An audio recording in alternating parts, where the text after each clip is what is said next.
Assalamualaikum warahmatullahi wabarakatuh. Saya Dr. Zaril 810. Pastikan kita sehat, orang normal paham. Sahabat-sahabat tercinta, apa kabar hari ini? Insya Allah sehat, bahagia, sehat dan bahagia juga berkah. Amin.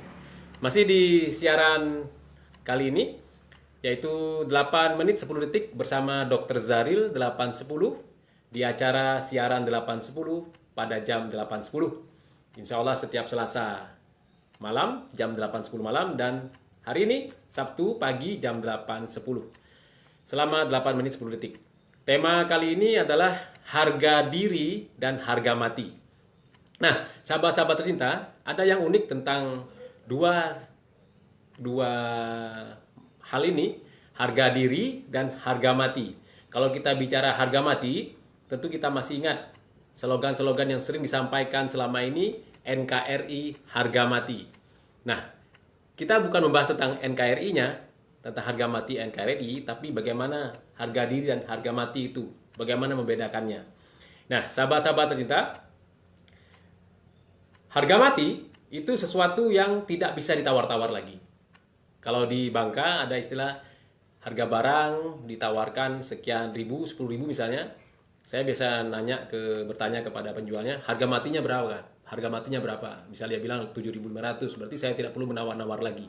Harga mati adalah harga yang tidak bisa ditawar-tawar lagi. Sesuatu yang sudah pasti, yang harus seperti itu.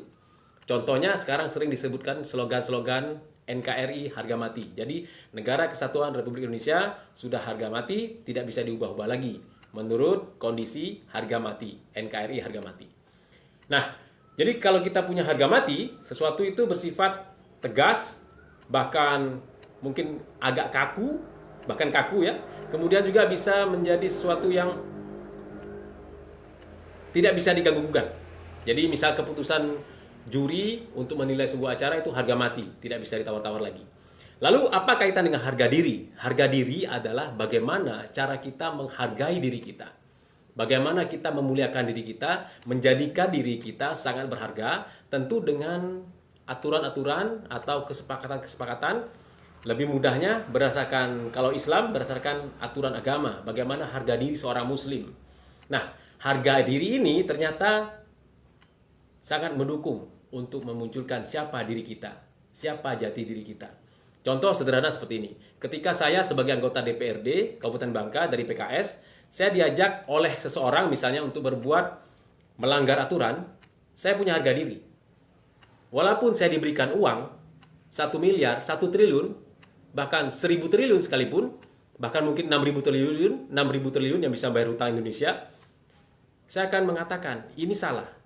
Saya tidak bersedia. Artinya, harga diri saya lebih tinggi dari uang itu. Lebih tinggi dari 6.000 triliun itu. Lebih tinggi dari nilai uang hutang Indonesia saat ini. Itu harga diri. Tapi kalau harga mati, sebuah partai misalnya mengatakan setiap anggota dewannya dari partai tertentu atau organisasi apapun, setiap anggotanya harus melakukan kegiatan berjalan kaki misalnya. Dari satu tempat ke tempat lain jarak 10 km. Ketika sebuah keputusan itu dilakukan, itu harga mati. Harus dilakukan. Ketika tidak dilakukan, maka loyalitas atau kesetiaan kepada sebuah partai atau kepada organisasi itu dipertanyakan. Itu harga mati. Sesuatu harga mati itu tidak bisa ditawar-tawar lagi, tapi harga diri punya batasan yang lebih fleksibel. Contoh sederhana seperti ini. Saya sebagai dokter, saya tentu punya harga diri. Ketika saya diminta untuk menulis sesuatu karena kondisi seseorang yang tidak sakit, tapi karena tidak masuk kerja, sehingga harus dibuatkan surat keterangan sakit agar tetap mendapatkan gajinya, di situ harga diri saya dipertaruhkan. Surat keterangan sakit harganya mungkin sekitar 20.000 atau 50.000, bahkan lebih dari itu, mungkin ada yang bisa menawar 1 juta rupiah memberikan itu. Saya punya harga diri. Saya seorang dokter, saya harus menjelaskan apa adanya. Kalau memang sakit dan berobat ke saya tulis surat keterangan sakit. Kalau memang perlu istirahat misalnya. Tapi kalau tidak berobat ke saya dan memang tidak sakit, apalagi hanya untuk mengelabui, mohon maaf kata-kata mengelabui saya keluarkan, maka saya tidak akan mengeluarkan surat keterangan sakit itu. Karena itu harga diri saya. Lalu, artinya sahabat-sahabat cinta, bagaimana mengaitkan harga diri dengan harga mati? Harga diri itu lebih mulia, lebih bisa kita tegakkan dalam kehidupan sehari-hari kita ketika kita sudah punya konsep yang jelas tentang siapa diri kita. Untuk apa kita hidup di dunia ini, lalu kemana kita akan berakhir. Yang sering saya tulis kalau acara yang lain, yaitu di YouTube, di channel YouTube, di kanal YouTube orang lain, ada tulisan pesantren Dr. Zaril. Di situ saya tulis dia kalimat terakhirnya, sampai jumpa di surga nanti. Kalau acara-acara tertentu biasanya sampai jumpa di acara berikutnya. Tapi saya mengatakan sampai jumpa di surga nanti. Karena saya ingin menyampaikan sesuatu yang membuat orang termotivasi untuk bisa masuk surga. Kalau istilah Ustadz Kamalnya, Ustadz Bro, Master Bro sekarang saya panggil, Ustadz Kamal Abdul Rosyid, beliau katakan masuk surga itu beramai-ramai, bersama-sama.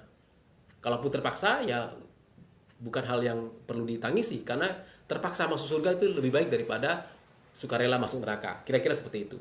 Nah, jadi sahabat-sahabat kita, ketika kita mengatakan NKRI harga mati, kita juga harus punya harga diri. Kalau ternyata mengatakan NKRI harga mati, tapi kelakuan kita justru bertentangan dengan NKRI harga mati tadi, maka harga diri kita dipertanyakan. Apakah harga diri kita hanya sebatas menerima masukan-masukan yang tidak jelas untuk membangun negara ini? Sebagaimana saya misalnya anggota dewan, apakah saya hanya menerima masukan-masukan yang tidak jelas, yang hanya mengharapkan kerugian-kerugian negara, sehingga bisa dilakukan korupsi dan segala macamnya? Itu harga mati, tapi itu bukan harga diri. Jadi sahabat-sahabat cinta, masih ada 1 menit 20 detik lagi. Harga diri itu lebih utama. Harga mati boleh saja, tapi didasarkan dengan harga diri. Ketika kita mengatakan NKRI harga mati, maka sudah selayaknya saya, keluarga saya, dan kita semua, sahabat-sahabat tercinta, punya harga diri.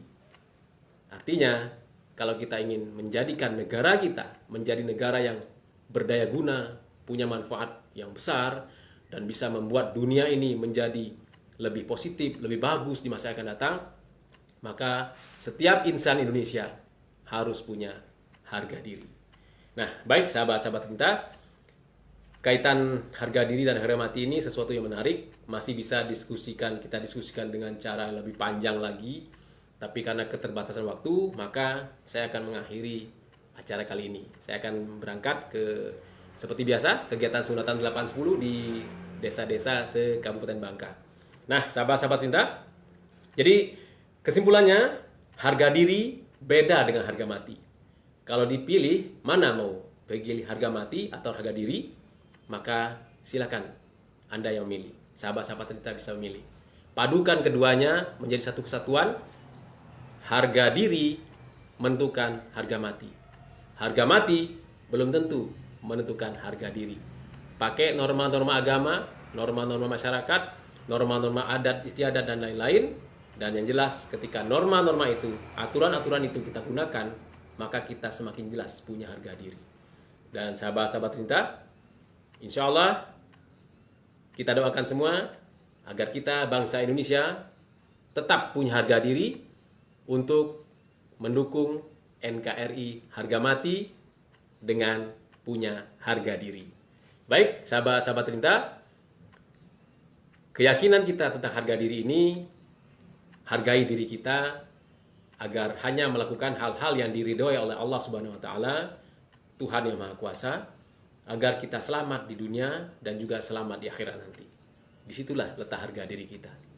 Baik, sahabat-sahabat tercinta, sudah habis waktunya 8 menit 10 detik bersama Dr. Zaril di acara siaran 810 pada jam 8.10. Mohon doa barokah, nasihat dan dukungan. Silakan kritik, saran dan lain-lainnya tulis di kolom komentar atau bisa juga langsung ke WA saya. Dan sahabat-sahabat tercinta, insya Allah keputusan kita hari ini menentukan siapa kita nanti. Saya Dr. Zaril 810. Pastikan kita sehat, orang normal paham. Assalamualaikum warahmatullahi wabarakatuh.